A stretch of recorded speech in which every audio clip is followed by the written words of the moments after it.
अस्सलाम वालेकुम अज़ीज़ तलबा। आज हम फिर हाज़िर हैं स्मार्ट करिकुलम के यूट्यूब के चैनल पर, जो कि आज हम लेकर आए हैं हमारे गर्दोपेश में मादा के इजाफ़ी सवालात बच्चों। तो यहाँ पर सबसे पहला सवाल है इजाफ़ी सवाल में, इनमें से कौन सा मादा है? तो ज़रा सा याद कर लीजिए बच्चों कि मादा किसे कहते हैं। मादा वो शय है जो जगह घेरती है, कमियत रखती है और वज़न रखती है। तो यहाँ पर फर्स्ट दिया गया है कुर्सी। क्या कुर्सी मादा है? क्या कुर्सी जगह घेरती है? हाँ बिल्कुल सही, कुर्सी जगह घेरती है। तो हमारे इसमें पहला आता है कुर्सी। हवा, क्या हवा जो है, हवा किसे कहते हैं? हवा गैसों का आमिज़ा है। तो हवा भी क्या है? जगह घेरती है, वज़न रखती है, तो ये भी मादे में शुमार होती है। प्यार, अगला जो है वो है प्यार। क्या प्यार जगह घेरता है, कमियत रखता है, किसी चीज़ से बना हुआ है, जौहर से बना हुआ है? नहीं, प्यार तो एक एहसास है, तो प्यार यहाँ पर शुमार नहीं होगा बच्चों। तो अगला है बू। यहाँ पर सिर्फ क्या दिया गया है? बू दिया गया है बच्चों। अगर बू दिया गया है, ना खुशबू दिया गया है, ना बदबू दिया गया है। बू भी क्या है? एक तरह का क्या कहेंगे हम लोग, ये भी एक तरह का एहसास कहूँगी मैं यहाँ पे, तो ये भी यहाँ पर शुमार नहीं होता, मादा नहीं है। नफ़रत, प्यार, नफ़रत, ये सारे क्या हैं? एहसासात हैं, तो ये मादे में शुमार नहीं होंगे, क्योंकि हमें हमारी कंडीशन याद रखना है। क्या है? मादा वो शय है जो जगह घेरती है, कमियत रखती है, वज़न रखती है, जवाहिर से बनी हुई होती है, वह मादा कहलाती है। तो अगला आता है बादाम। तो बादाम क्या है? बादाम जगह घेरते हैं, आप बॉटल्स में भर लीजिए तो जगह घेरते हैं ना यहाँ। तो अगला आता है हमारे इसमें बादाम। तो ख़यालात आ गए बच्चों। क्या ख़यालात मादा है? नहीं, ये भी एक तरह के एहसासात हैं, ख़यालात मादे में शुमार नहीं होंगे। सर्दी, सर्दी को भी हम सिर्फ महसूस कर सकते हैं, तो ये भी मादे में शुमार नहीं होती। ठंडा मशरूब करके दिया गया है। क्या दिया गया है? ठंडा मशरूब। तो ठंडा मशरूब यानी कोल्ड ड्रिंक्स, हाँ रखीक अशिया में शुमार होते हैं, तो ठंडा मशरूब भी क्या है? मादे में शुमार होता है। तो और एक यहाँ पे दिया गया है इत्र की खुशबू करके, मैं लिखना भूल गई थी यहाँ पे, इत्र की खुशबू।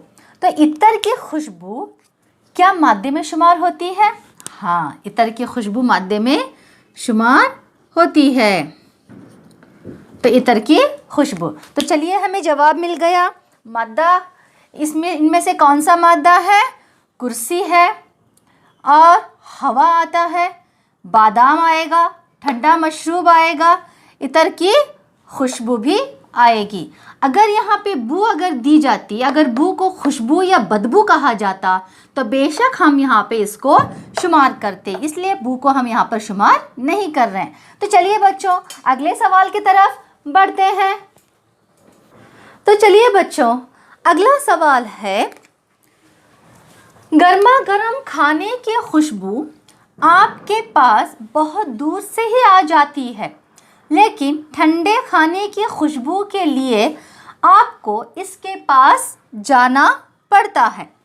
तो यहाँ पर इसकी साइंसी वजह क्या होगी? जैसा कि हम जानते हैं, मैंने आपके वीडियोस में बताया है कि जब हम किसी मादे को गर्म करते हैं, पहली बात तो क्या है?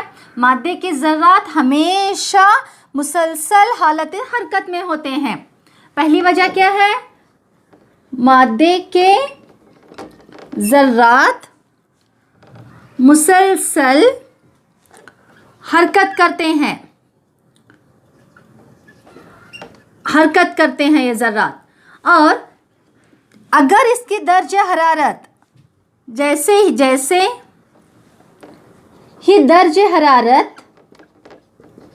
बढ़ता है, तो इनकी हरकत में यानी ज़र्रात की हरकत में इजाफ़ा होता है।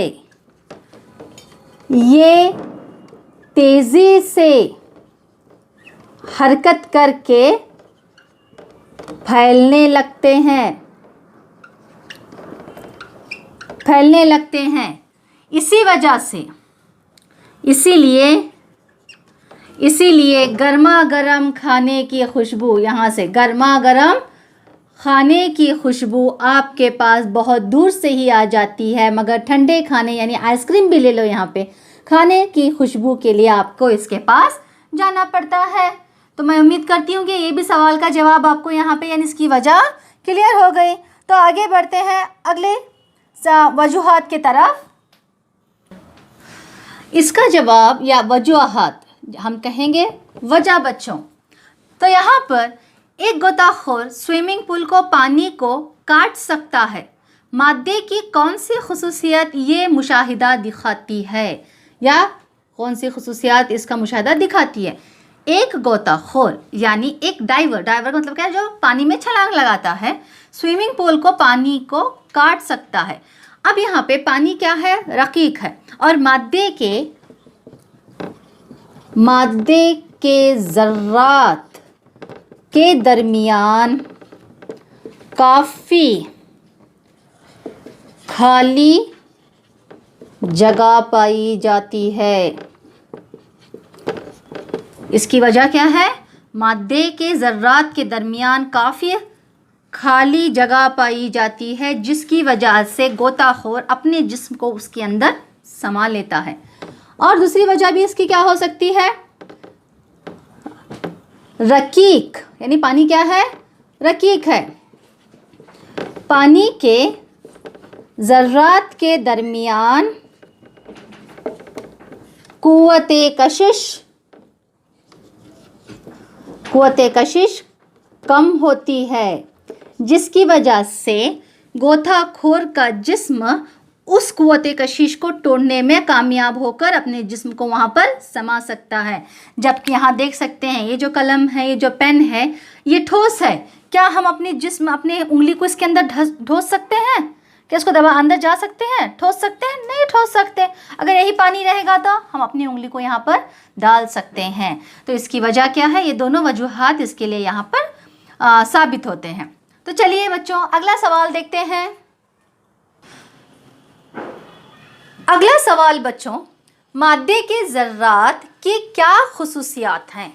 मादे के ज़र्रात की क्या खुसूसियात हैं? यहाँ पे मादे की खुसूसियात नहीं पूछी जा रही हैं, यहाँ पे क्या पूछी जा रही हैं, उसके ज़र्रात की खुसूसियात पूछी जा रही हैं।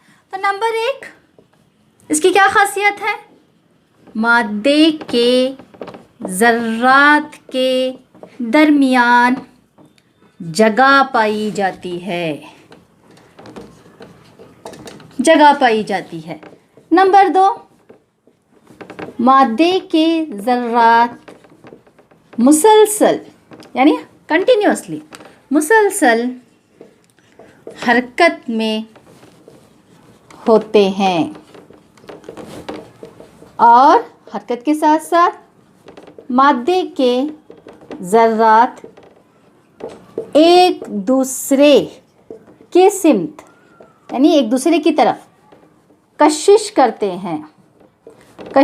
हैं। ये बात अलग है कि ठोस में ये कशिश ज़्यादा होती है, रकीक में ठोस की निस्बत कम होती है, और गैस में बहुत ही कम होती है। तो चलिए ये सवाल का जवाब भी मैं उम्मीद करती हूँ कि आपको समझ में आ गया।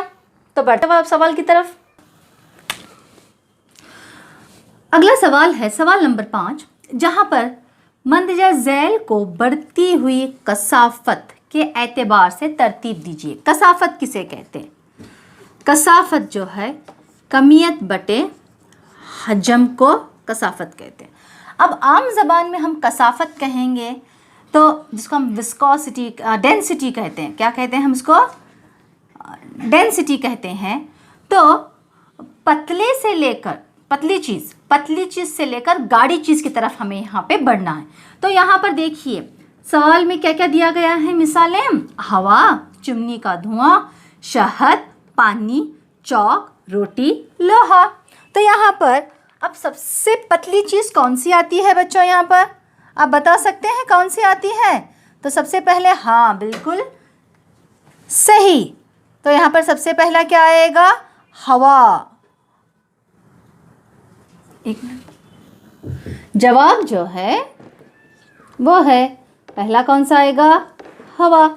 हवा के बाद में देखिए कौन सा है, फिर यहाँ से गैसें, हाँ, चिमनी का धुआं ही आएगा। फिर शहद और पानी, चौक, रोटी, लोहा। तो शहद ज़्यादा गाढ़ा है कि पानी गाढ़ा है? हाँ, कौन सी चीज़ ज़्यादा गाढ़ी है? शहद है। इसके लिए हम पहले क्या लेंगे? पानी लेंगे। पानी के बाद क्या आएगा? शहद आएगा। फिर चौक, रोटी, लोहा। सख्त चीज़ कौन सी है? चौक है क्या रोटी है? तो चौक है, इसलिए हम रोटी लेंगे। फिर उसके बाद में बचा कौन सा? चौक और लोहा। तो नेक्स्ट कौन आएगा? चौक आएगा। फिर लोहा तो काफ़ी सख्त है, ज़्यादा डेंस है, ज़्यादा कसाफत रखने वाला है। तो ये लीजिए बच्चों, यहाँ पर हमारा जवाब मिल गया, हवा, चिमनी का धुआं। तो यहाँ पे क्या दिया गया? बढ़ती हुई तरतीब दिया गया। जब भी बढ़ती हुई तरतीब की बात आती है तो हमें कम से ज़्यादा की तरफ जाना होता है। अगर यहाँ पे घटती हुई तरतीब आती तो हम पहले लोहा, चौक, रोटी, शहद, पानी, चिमनी का धुआं या हवा इस तरह से लेते थे। मगर यहाँ पे क्या पूछा गया है? बढ़ती हुई तरतीब पूछा गया है। तो हम यहाँ पे कम कसाफत वाली चीज़ से ज़्यादा कसाफत वाली चीज़ की तरफ बढ़ते हैं। तो चलिए अगला सवाल देखते हैं। अब बच्चों जो अगला है सवाल, वजह बताई है, हमें साइंसी वजूहात बताना है। यहाँ पर नंबर 1 पर है, एक गैस जिस पर भी रखी जाती है, यानी जिस चीज़ पर भी रखी जाती है, इसकी तमाम जगह घेर लेती है। इसकी साइंसी वजूहत क्या है? जैसा कि हम जानते हैं मादे के ज़र्रात हमेशा हरकत में होते हैं। जब गैस की बात आती है तो ये ज़र्रात बहुत ही ज़्यादा हरकत करते हैं। तो यहाँ पर क्या है इसकी वजह? मादे के ज़र्रात गैसों में बहुत ज़्यादा मुसलसल हरकत में होते हैं। इस वजह से जिस चीज़ में भी रखी जाती है इसकी तमाम जगह घेर लेती है। अब अगला सवाल है बच्चों, यानी वजूहत बताना है। गैस बर्तन की दीवारों पर दबाव डालती है। जैसा कि हम पहले ए में देख चुके हैं क्या कि गैस के ज़र्रात जो होते हैं बहुत ज़्यादा मुसलसल हरकत में होते हैं। उसी हरकत की वजह से अब सेकंड जो हम ऐसा ही सॉल्व करेंगे।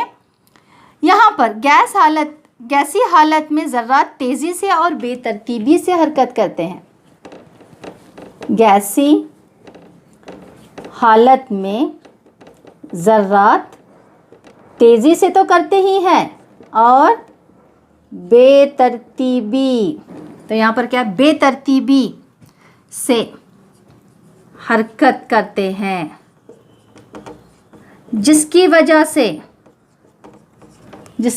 से वो एक दूसरे से टकराते हैं और दीवारों पर दबाव डालते हैं। तो चलिए अगला जो है, एक लकड़ी की मेज़ को ठोस कहना चाहिए।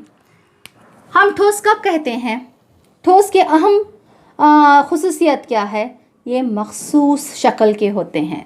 तो इसकी वजह क्या है? इसकी यही वजह है कि ठोस अशिया, यानी यहाँ पे क्या लिया गया है? लकड़ी की मेज़। लकड़ी की मेज़ एक ठोस है। ठोस अशिया का मुतईन की करेंगे, ठोस अशिया की मुतईन शक्ल होती है, इसलिए ज़रूरी है कि लकड़ी की मेज़ को ठोस कहना चाहिए। और एक वजह, चलिए आगे बढ़ते हैं। हम अपने हाथों को आपस में आसानी से हिला सकते हैं, लेकिन एक ठोस लकड़ी के टुकड़े के अंदर ऐसा नहीं कर सकते। तो इसकी वजह क्या होगी बच्चों? हम अपने हाथों को आसानी से हिला सकते हैं क्योंकि हमारे हाथ किस में है? गैस में है, यानी हवा है। हवा में आसानी से हिला सकते हैं। क्यों? क्योंकि गैस के जो सालिमात होते हैं वो बहुत ही एक दूसरे से दूर होते हैं, वो जुड़े हुए नहीं रहते, इसलिए हम आसानी से इसको हिला सकते हैं। लेकिन एक ठोस लकड़ी के टुकड़े, आप पेन ही ले लीजिए यहाँ पे, लेकिन एक ठोस लकड़ी के टुकड़े के अंदर हम लोग ऐसा नहीं कर सकते। क्यों नहीं कर सकते? क्योंकि ठोस जो है वो एक दूसरे से, यानी ठोस के जो सालिमात होते हैं वो एक दूसरे के से काफ़ी करीब होते हैं, जकड़े हुए होते हैं, जिसकी वजह से इनके अंदर जो जगह होती है, खाली जगह यानी दरमियानी जगह बिल्कुल ही कम होती है, बहुत ही कम होती है बनिस्बत रकीक और गैस के। तो यही वजह है कि हम अपने हाथों को आपस में आसानी से हिला सकते हैं, लेकिन ठोस लकड़ी के इसमें नहीं। ठोस लकड़ी के टुकड़े में के सालिमात एक दूसरे के काफ़ी करीब होते हैं और एक दूसरे से जकड़े होते हैं। जबकि अगला हम क्या लेंगे, जबकि गैसों में क्या है, हवा है, गैसों में सालिमात के दरमियान ज़्यादा जगह पाई जाती है, काफ़ी जगह पाई जाती है। तो चलिए यहाँ पर हमारे वजूहात हो गए। अब हम बढ़ते हैं अगले सवाल की तरफ। अब अगला जो सवाल है वो हम पार्ट 2 में करेंगे, यानी एक्सरसाइज के यानी इजाफी सवालात के पार्ट 2 में हम अगला सवाल डालेंगे। तब तक के लिए आप अपने इसको समझिए और अपने नोटबुक में दर्ज कर लीजिए। तब तक के लिए खुदा हाफिज़ बच्चों, फिर मिलते हैं।